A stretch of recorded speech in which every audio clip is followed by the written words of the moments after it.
Hi, Gretchen. Hi. I'm sitting with Gretchen Mol. I'm Wayne Erreca with Traverse City Theater Scene.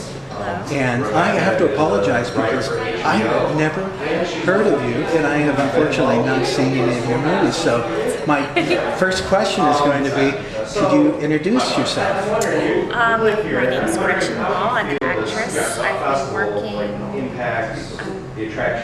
past 20 years probably in theater and film and television, and probably people recognize me the most from a film called Rounders. That was with Matt Damon and Edward Norton, and that was about poker, although that's not my proudest thing. That was a fantastic.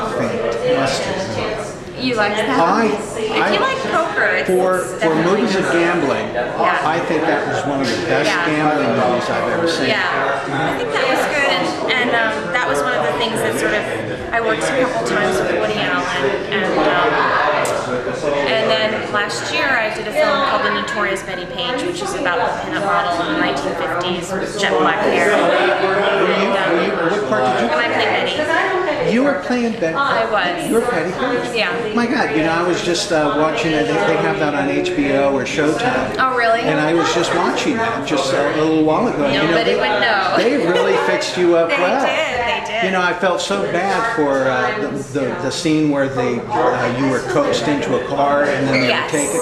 Yes, that was a true story. That was one of the tragedies or the tragic moments of her life. Well, I'll tell you right now, you are a marvelous actress because I'm sitting here and I'm looking at you, and there is no way in the world that I would have ever guessed that was you.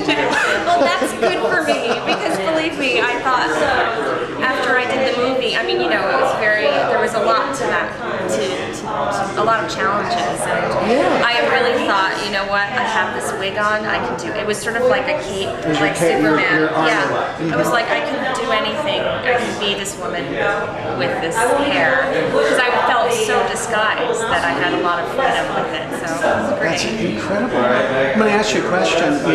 There's a lot of people that are stage actors and they're dreaming about breaking into the movies. I'm sure that everybody that's gone on to do well in film, they always have a moment in the early days, a person, an individual, a situation that arose that opened the door to you. What would you say would be the one situation or individual that opened that door for you? There have been so many. I think every little, the door opens in increments.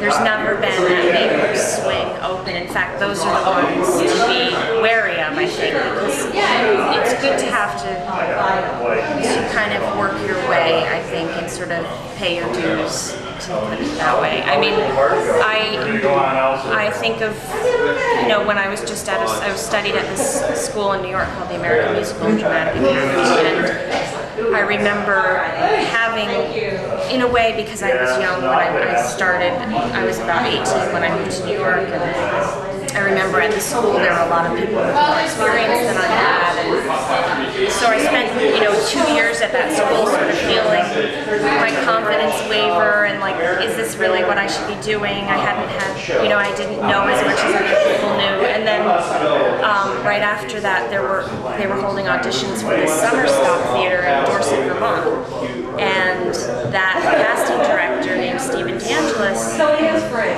cast me out of all these people who I thought had, these booming voices, and I remember he asked me to do this I had on my resume special skills section, Marilyn Monroe impersonation, and I really had never even done Marilyn Monroe impersonation, but I thought I could do it, and he asked me to sing my song as Marilyn. And I remember when I walked out of the room, he said, "You'll always do well in this business because you're not afraid."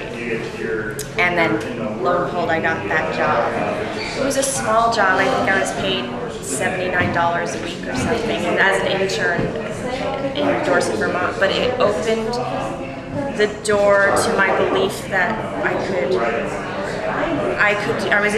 was on the right track.